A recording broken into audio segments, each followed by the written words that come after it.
Yaqub al-Mansour, souvent désigné sous le nom de Abu Yusuf Yaqub al-Mansur, se distingue parmi les dirigeants les plus extraordinaires de la dynastie des Almohades, ayant régné de 1184 à 1199. Son règne est reconnu pour ses réalisations politiques, culturelles et architecturales remarquables. Surnommé Edabi ou l'or, cela reflète la magnificence de son époque.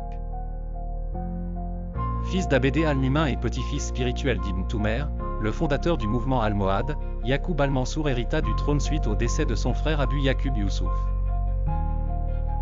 Il devint alors l'héritier d'un empire s'étendant de l'Andalousie, au sud de l'Espagne, jusqu'à la Libye, en passant par le Maroc et l'Algérie. Le règne de Yaqub al-Mansour se caractérise par d'importantes conquêtes militaires, sa victoire éclatante à la bataille d'Alarco en 1195 contre les royaumes chrétiens de la péninsule ibérique renforça temporairement le contrôle musulman sur Al-Andalus.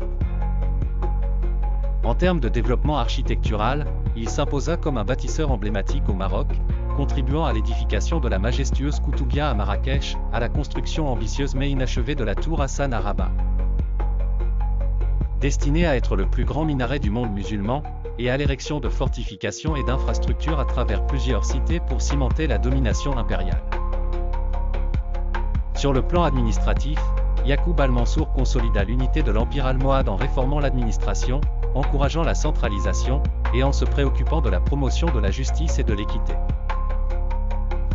En véritable mécène des sciences et des arts, il transforma son royaume en un centre intellectuel et culturel prestigieux où savants, poètes et philosophes étaient accueillis à sa cour. Sous son règne, la production de manuscrits fut encouragée et un essor de la pensée scientifique fut observé, particulièrement dans les domaines de l'astronomie, des mathématiques et de la médecine. L'héritage de Yaqub al-Mansour en fait l'un des souverains les plus puissants et les plus éclairés du Maghreb médiéval.